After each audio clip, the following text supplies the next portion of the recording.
Hello there guys, Coach KB here, so I wanna talk about the new patch. Mordekaiser players finally did it, their champion got buffed. Before I repeat it, guess what are the Mordekaiser buffs, okay? Now if you are done guessing, I gonna reveal it. Now in here we see the Mordekaiser section. They get a 10% damage on Q. And now R reveals his target on start of cast. Brush doesn't cancel the ability, that's what it basically means, right? Which is useful because it does make the champion feel to play more annoying. When someone you ult them and they just randomly walk in a bush, then they just like jump away or something, you know. So it's annoying when that happens, or you just can't all in because they walk in a bush. It's so annoying, bro.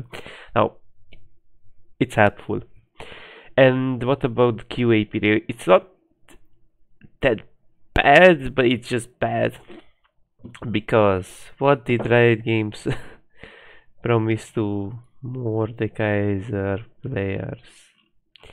Riot Games did promise what exactly? Some keyword changes and also some adjustments. There's an emphasis on adjustment, right? To incentivize him to build AP items more and tank items less.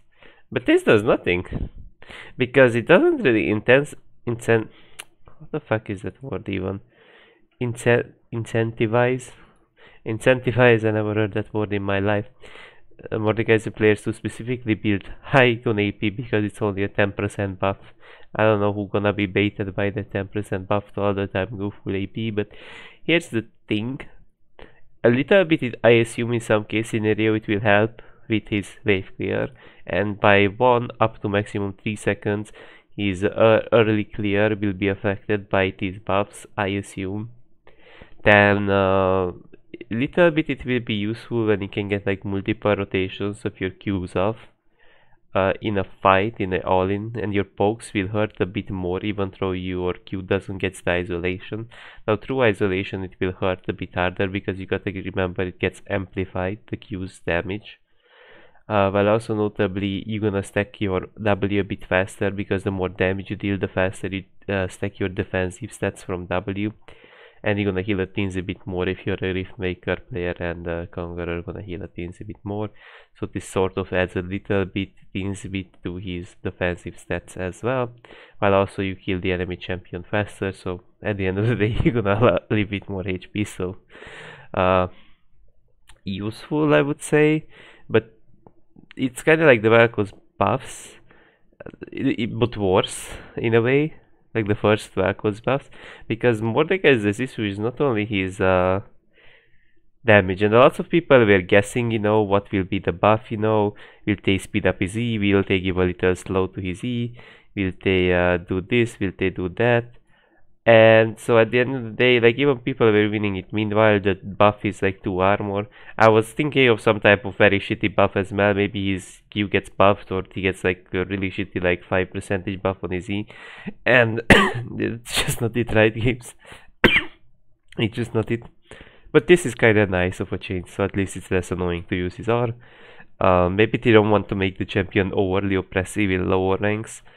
Now W buffs on Azir, it's not as useless as it looks like, okay? So in the later levels you're gonna get 8 damage. If you have 3 Sand Soldiers, that's 24 damage, which means it deals a similar amount of damage to a Liandry, to champions that are Liandry amount of damage, right? To champions that are squishy, like 1 tick of Liandry or a bit more. So generally buffs is late game a little bit back. But his early game still gonna be quite shit. But again, people do build Nashor too, so when you have some attacks with, you can get multiple of those basic attacks off. But it's a very teensy change compared to how shit his early is right now. But still, it's really nice to have some buff as well on Azir after those gigantic more so nerfs. Braum mana regen gonna be a bit higher, so we can oppress the teens a bit more and protect more with his abilities before he recalls. Now our minimum secondary weight. Wait, it was 0.3 the whole to what? And now it's 0.6. 0.3 knockup is not even a thing. What does that even do? It knocks up at least, right? It cancels a dash, but that's not even a knock up, so now it's 0.3. What? It was the whole time 0.3? This patch made me realize Braum had 0.3 knock. What? How is that even a real thing? Like, what does the 0.3 knock up even allow me to do? Can you also maybe R? Probably. And maybe it cancels the dash, but pinning wise, what the fuck does that do? I actually don't get it. Like, that's very bad that it was like that so far. Because the issue with Braum is compared to other supports at Rakan, he's rather one-sided. He can defend, and his ways of engaging are kind of shit. So that's the thing about Galio. Now Galio does get the buff, he doesn't seem to have much play at all, so he 2-second buff on his Q. Great, I mean, they're Q maxing overall on Galio, right? Which generally means later on you're gonna have more DPS into, of course, like wave clear wise, you're gonna have the same wave clear. You're gonna have a little more DPS in fights, into objectives, which is definitely a good buff. Overall, this is a little bit of a poke DPS buff. This is definitely great and useful, I would say. Yeah, I think these are like decent buffs. Now Gragas gets buffed, for what reason? I actually don't know. I've been playing Gragas, it felt to be so good after buffs. These are nice buffs, both everywhere. Everywhere in the jungle, in the lanes. So it's even more frequent than in the past, so it goes down to 6 seconds. So his sustain gonna be generally better, so he's again like very annoying everywhere. I wouldn't even say top lane, he will be annoying everywhere, because again he will have too much sustain to deal with. Which means he can stay as a jungle on map way more often on map, because he already has infinite mana on in jungle, of course. Then he can spam constantly his W to heal up, heal up, heal up, heal up, and you think Gragas is low and he won't show up at an objective. He has 6 seconds cooldown on his passive, so he can actually heal up in no time. Well, also notably, this is a really good way to buff his Gragas, so his scaling will be a bit more potent, and it's more likely that you're gonna sit in lane for another wave. For like, mistakes are generally more forgiving, that's what I see. Like literally the cooldown is cut to 6, so mistakes will be even more forgiving. Yeah, these are like really good sustain buffs to Gragas, as we can visually see. This will be also super good into like mid-lane game pokes, of course, because having a 6 second cooldown healing ability is insane. So these are really good buffs. Not sure if it was really necessary, but it feels to be quite nice. W mana 60 to 80, 40 to 60. Because they nerfed this Q, right? So it sucks away more mana. So at least they want K'Sante's W to not feel to be so awful to all the time using trades, and so that costs so much mana, I assume. Although you're gonna use rarely your W because it also has a long cooldown and you're often gonna keep it to counter a certain ability. So it's just a bit weird. W resist damage ratio is down to 30% from 50%. Does this mean it's 30, right? So for 50 it's 30 because it's looking, or oh no, it doesn't work on that logic. I think it just goes up to 50 now because the arrows are pointing towards 50 now, and it's not like 30% is bigger than 50%. It means that it goes to 50%. Basically has an Alistar ult in his W. Or actually that's the ratio, so you're gonna be a bit more defensive. So they're trying sort of, as I said, like they need to push K'Sante sort of towards a tank CC champion. Like Ornn does damage, of course, Ornn does have CC, but Ornn doesn't have like the best DPS, right? Yes, definitely burst as a tank, but that's the thing, like he doesn't have DPS, and that's what's the issue with K'Sante, isn't like he does damage quite quickly. Not quite a burst damage champion, but did damage quite quickly in the past, while also he had a decent amount of DPS and utility in his kit. But the thing about Ornn, for example, is also like slower than K'Sante in some way when it comes to all-inning, right? Leona, again, like most of these champions did deserve a buff, so one thing I like that at least they're buffing the right champions. It's just the buffs are, again, a little bit weird, because like our specific buffs are, for example, kind of bad on Braum as well. It's useful, but it's a bit bad. Now, okay, let's move on to Leona. She gets a 10% extra resistance from her passive. Generally, she'll be able to... If she can tank an extra tower shot because of this, it would be great. I'm not sure exactly of the benchmark. Then in trades, you're generally gonna get out a bit more healthy, right? Definitely gonna do something that 10 W resistances, because they usually W max on Leona. But the only issue is you only get it later on, actually. So this doesn't actually insanely affect your early game. You only get later on a 10% buff on your W, which helps definitely to resist more as a support. A bit of a cope buff. Or damage. So the or damage is something. Okay, so finally we get the damage buff as well. Or damage goes from 100. Ooh, that's actually kinda low. That's a very low base damage on an aggressive support, because Leona does not... I guess he can peel, but that's a very low base damage that it had 100 before. What? I guess it applies a passive, but still only 100 damage on an aggressive support. That's a little sus. Because the issue is the ability is rather inaccurate itself on its own. It can be inaccurate, so that's that. Or damage is higher by 50 in the later levels than in the earlier level 6, right? I would rather buff his damage of his base abilities than his ult. Maybe her passive. That way she has actually more pressure early on, instead of like giving her more pressure at level 6, in my own opinion. And like, look, like the W buffs don't really matter only till later levels, but there is a heavy emphasis only on his early game. And the damage is nice that it does 50 more on her ult. I don't say it's bad, but I would rather buff her base abilities, to be honest, so that they're more potent over her R damage, to be fair. Because R is just like a very like time to time temporal thing, right? And you don't even access R until level 6, so your early game doesn't really like pressures more. These are still nice buffs.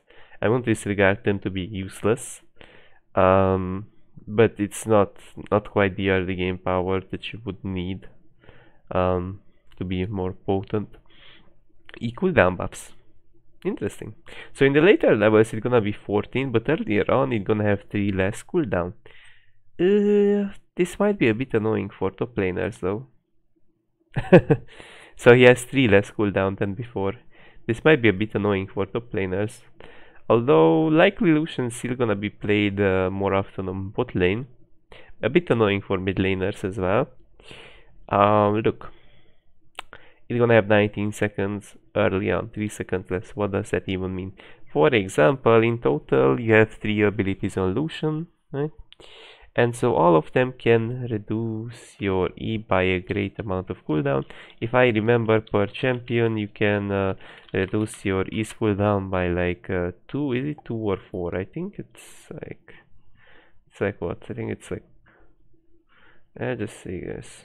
Let's just see if before I say bullshit, but I think it's by 2, it shouldn't be 4. I think it should be 2, right? If I'm correct. If I'm correct, of course.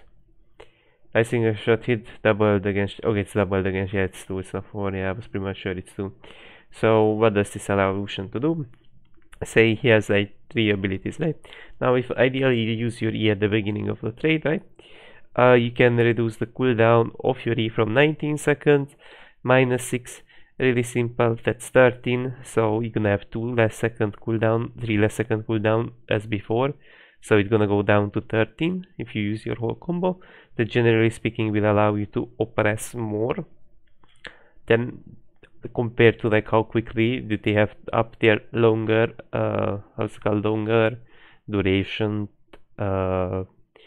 defensive abilities, right, if it makes sense. Compared to an Ezreal has like 26 seconds on his E, so you can pressure more on Ezreal, just as a good example, or a Tristana that used her W defensively. Now I know that generally speaking Lucian does have less cooldown on his E because of his E's passive effect, where you reduce its own cooldown, but you're gonna have way more pressure and more freedom on using your E either offensively or defensively, so this is gonna be definitely a good way to buff Lucian without buffing his damage. rather focusing on his utility, so he will have actually like more dashes early on, more pressure overall. Kiana, mana 320 plus 50 to 375 plus 60.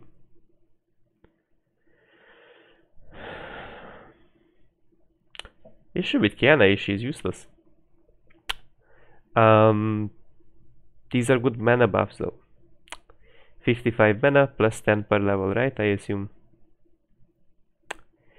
Look, it's not that awful because you get to spam your abilities more since people are durable. But the issue is, mid lane she doesn't feel like she does damage, and in the jungle she gets stomped by meta jungles such as Lee Sin, if it makes sense. So it's like, it isn't really like a good role for Kiana. The mana buffs are nice to have. Definitely more Qs means it's easier to find lethal damage range. As before, so you get to spam your kit a bit more often into like more bullet spongy champs like Yasuo and this type of mid laners that you'll have difficulties to kill. It's definitely a useful buff even into other type of champions, bomb plating, Pepegas, people that can shield themselves and space you, right? So it's definitely useful. It's still gonna feel like she likes damage. I'm not sure how much does this fix, you know? Because like one of her main issues is like if people are playing correctly, your champion is not very useful. That's how I see Kiana. So I think these are just nice buffs at least. These are nice buffs at least, you know. Mana feels to be good definitely. Then we get another copium buff on Talon. New range Q, resets Q, attacking, matches melee Q.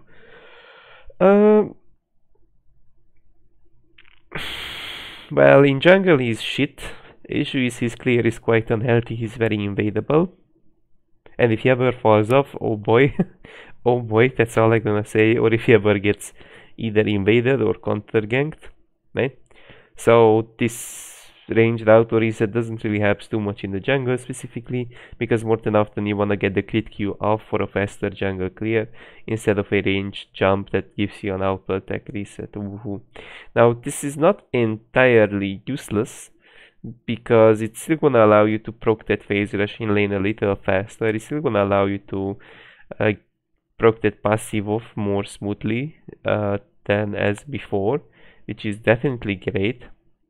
As you're gonna get a you're just gonna get an auto reset, so it's easier to proc that passive, proc that electro, proc that phase rush, or whatever you have as before. So in niche scenarios it will actually help.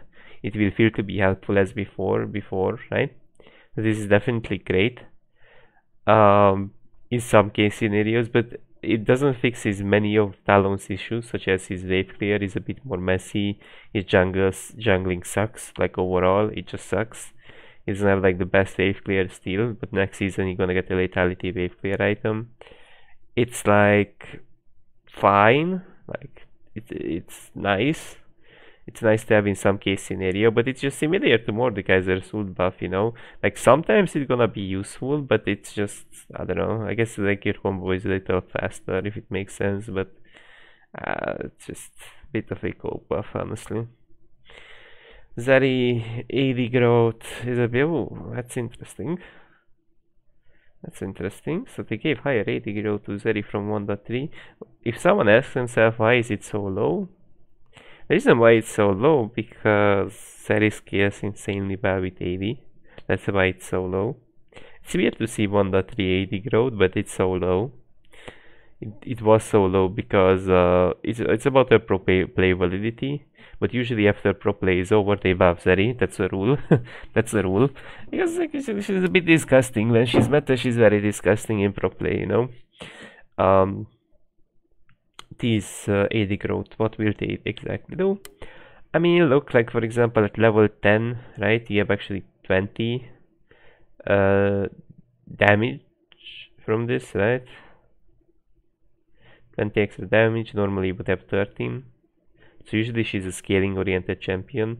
She will still at most scale, but her early game will be a teensy bit stronger, of course. This will just allow her, to just generally have a bit more damage in all-ins later on. She's gonna have a little teensy bit more poke of the W, of course, because of the 10 damage buff. So it's gonna buff just teensy bit her early game, more so her scaling. These are definitely decent, interesting buffs for Zeri, because like it's hard to buff Zeri because it's just like she's either imbalanced or she isn't, because it's like the obnoxious kit she has. Her kit is a bit strong. That's the thing about Zeri. Now let's go down to nerfs. Oh my god, Briar is getting nerfed again. What? ES ratio. So the A ratio is a bit smaller than before. Level 1 ES unchanged. Now armor, 2 less. Q damage, 20 less later on. W, I mean lethality Zeri can one shot, right? That's why I assumed they nerfed it. WAS is 55% to 115%. So they're nerfing a little bit the DPS. E damage reduction is only 35 from 40, and our damage is it getting lowered again? It does. It does get nerfed again, because I assume it's annoying to face a try. Now on Ivern nerfs, you don't see too many Iverns. I mean, Ivern players don't even exist. So his base health is getting a bit nerfed, which might affect his early clears, maybe to some degree. Maybe it makes him a teensy bit more invadable, because he hardly loses HP when he's marking his camps. While also he slows a bit less, which generally means he has a bit less stickiness. Maybe it's a bit harder to just hit that Q of the slow. But I mean, I think at most it's the same, because you tell me like later on when his E is maxed, well, there's like a 5% difference, but what's like the real difference between 70 and the 65% is slow? It's just almost the same. Don't like this does affect his early game definitely, but I think he's still gonna be like okay at max. Champion releases, adjustments, Hubei, new champion gets released, and Valko's bug fixes for W and E fizzling at times. E-timing bugs will come in the future patch due to a bug. Oh, of course. Of course, so the buff is the following. Just to showcase it to you guys, we go to VPB and we can see the Valko's buffs are already there if they didn't like wipe them. Did y'all wipe? No, it's here. My bad. I bad overscrolling. So the travel time is decreased to 0.25 seconds from 0.5. From 0.5 all the time, so it's easier to use it into a Sylas that's already on top of you. So in closer ranged combat you can connect your Rebo easily, which is definitely a good thing. Missile now spawns at cast location instead of at his location, which means I think it's not wind wallable. It works like a Cho'Gath Q, I assume. I mean, it kinda looks like a Cho'Gath Q, but it just doesn't work like a Cho'Gath Q. Ground indicator now appears after he finishes his cast time. So it means it's a bit harder to react to the E itself, because it's harder to see. Spell no longer fizzles if he leaves its maximum cast range. Yeah, that's useful, because before if you did flash, like if you did E and flash away, it just fizzled and it cancelled the ability. So that's the Azir fucking Valko's buffs, my bad. So yeah, I mean those are definitely useful changes. There are some nice things about this patch, but I just don't like that there are just copium buffs. Like, look, number 1 cope, kind of a cope as well, number 2 cope I would say. Again, we go down the list. It's kind of like the number, it's gonna be a bit useful though, but only later on, so I would say number 3 cope, okay, it cannot be number 1 cope. Then I would say it's a bit of a cope, but I think it's gonna be a bit more useful, the champion. Then other changes, Kiana, number 4 cope, but arguably it could be number it could be arguably number 2 as well cope, but whatever. Number 5 cope, who would be the number 5? I would say kind of like Brown, because it does help him a little bit, but this is just a bit of a cope buff. I would say number 5 cope. Who would be number 6? I don't think so we have a number 6 this patch. Do we have a number 6? Because the Zeri buffs are not that useless as it looks like. Do we have a number 6 that Lucian buffs are useful? I don't think so. We have a number 6. Maybe the number 6 could be a little bit Ivern, because those are little nerfs he received, but they're still gonna be like annoying, right? The HP nerfs at least, even if they're not the slow nerfs. Kind of cope nerf, but I mean, I would say like 5 cope nerf buffs, right? Ideally, right? 5 cope nerfs. Buffs, oh fuck. Maybe it's kind of a cope nerf, but you know. Yes, I think that's it for now, guys. Have a nice day and see you on my next video.